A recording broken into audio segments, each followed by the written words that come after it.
Lord of the Mysteries. Chapter 324. Imagined and Real, Adorer.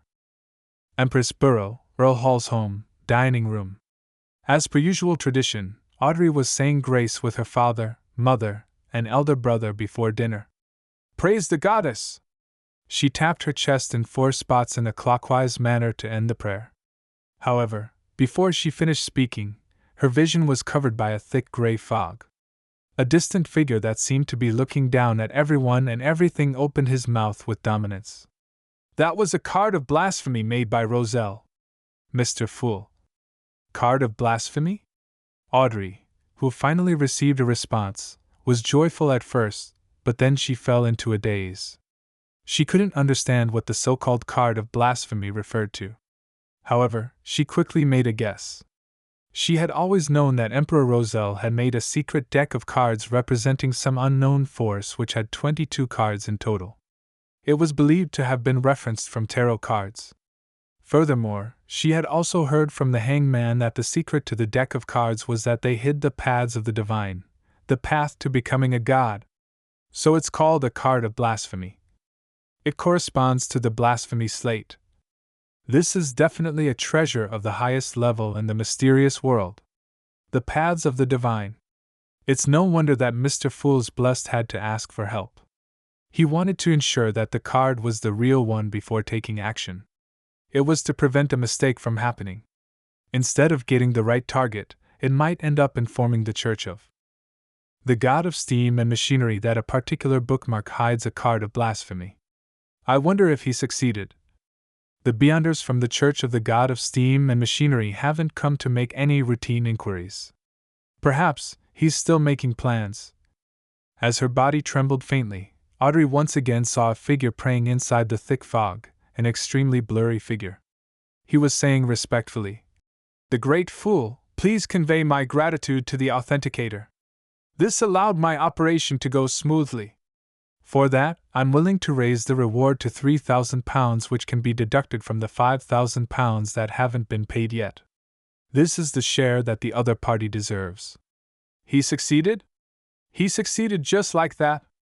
But when I looked at the front pages of those newspapers, there was no news of the theft at the exhibition. It was all news of the 12th victim of the serial murder. Raising the reward to £3,000 implies that Mr. Fool's Blessed had indeed succeeded in retrieving the bookmark containing the card of blasphemy without anyone noticing. How cool! Although the term invented by Emperor Roselle may not be elegant, reserved, or in line with my identity as a noble identity, it's the only impression that I feel right now. Our tarot club now has a complete path of the divine in its control. It should be a complete one, right? I wonder which one it is. But regardless, this represents the path to becoming a god. Under the glory of Mr. Fool, we will one day become the most powerful hidden faction in the world. I wonder if the other bookmarks hide cards of blasphemy. Audrey controlled her excitement as she felt longing and pride.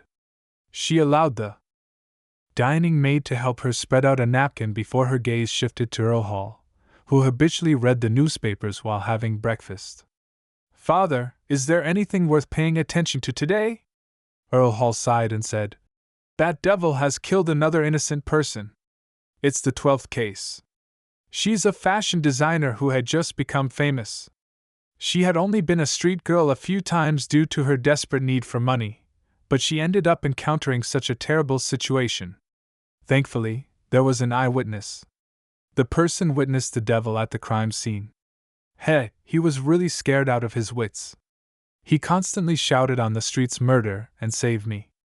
I have to say that his cries for help did bring acceptable results. The devil didn't chase after him. As a result, the police have locked onto the suspect and are hunting him down." Audrey drew the crimson moon on her chest once again and said, "May their operation succeed." "Father, from what you just said, it sure was a horrible but funny scene. I hope that eyewitness won't have nightmares because of it." And on the same night, Mr. Fool's Blessed took one of the cards of blasphemy from the heavily protected museum without alerting anyone. Audrey added wistfully in her mind and filled in some of the details herself. Royal Museum, in the restored study. Are you sure that only 2 bookmarks were stolen?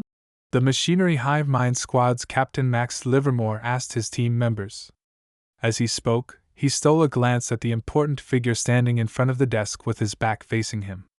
It was an old man wearing a white clerical robe and a clerical cap. He was the head of the Church of the God of Steam and Machinery for the Backlund Diocese. He was a member of the Divine Council, Archbishop Horamic Haydn. This important figure wasn't only a clergyman, but he was also a very famous scientist, a distinguished professor of physics at Backlund University. Yes, only 2 bookmarks were stolen. The team member being questioned answered with certainty. Max nodded slightly and looked at Horamic Haydn. After some thought, he deliberated and asked, Your Grace, after the closing of the museum yesterday evening, some aristocratic children came to visit. They had touched parts of the exhibited items, including one of the 2 bookmarks that were stolen. Do I need to get them to cooperate with the investigation? I know about that. Horamic's hands naturally drooped down as he turned around and said in a calm tone, I've already confirmed that those aristocratic children are not related to the thief who stole the bookmarks, so there's no need to get them to cooperate with the investigation. Yes, Your Grace.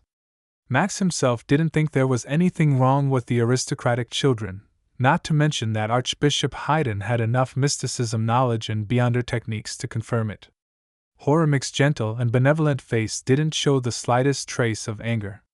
He looked around and said, There was more than one person here last night, at least 2 of them.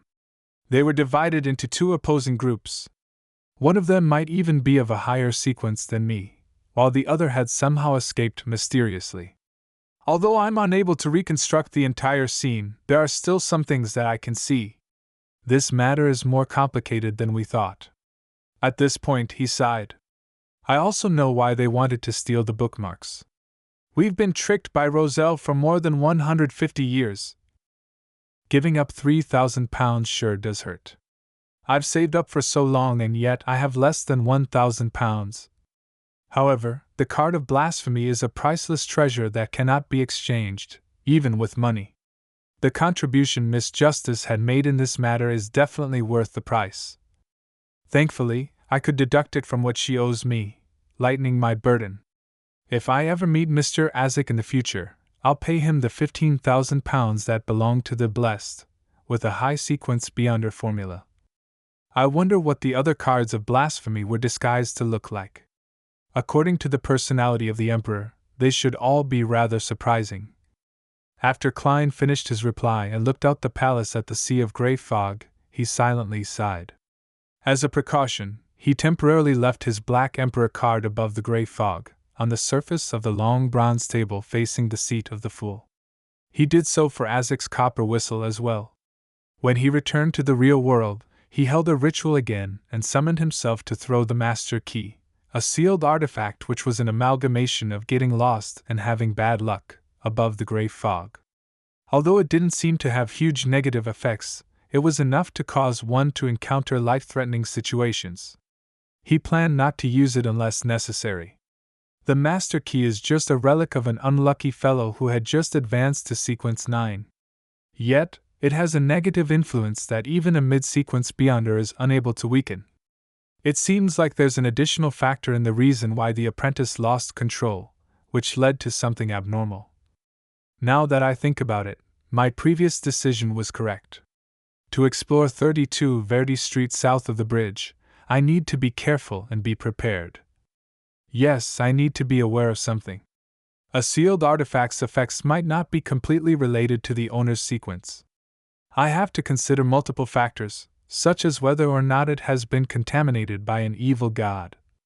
Klein took a bath with the water that had already turned cold before walking out of the bathroom, refreshed. He went downstairs to enjoy the corn pancakes he had bought on his way back.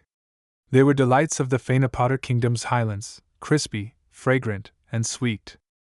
After he had eaten his fill, he went through his experiences from last night to see if he had left any clues behind. Even with the master key, if I'm not a Beyonder, it's impossible for me to escape from the hands of the devil.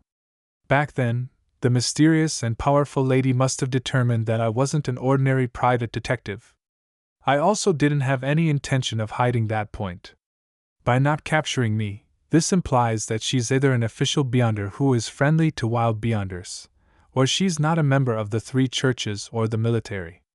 Yes, I'm more inclined with the latter point. The former point would most likely have her confiscate the master key.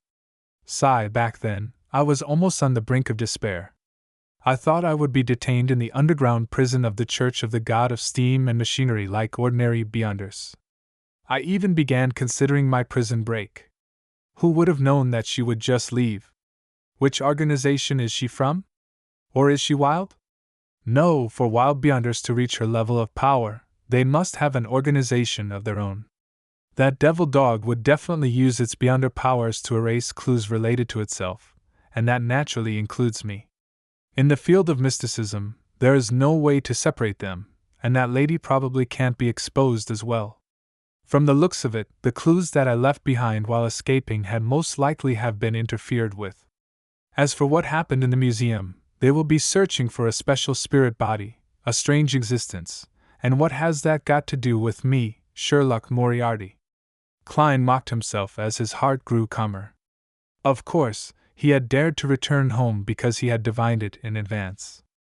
It was just like he was unafraid that the museum contained traps that he found completely unsolvable. Phew, this matter has come to an end. What should I do today?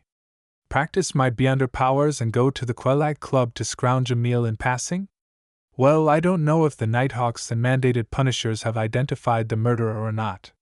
Why don't I write another letter to Isengard Stanton and give myself a hint? As his thoughts raced, Klein heard someone from outside approach before leaving. Another letter? He opened the door in puzzlement, and indeed, he saw a letter lying in his mailbox. The letter was from Isengard Stanton.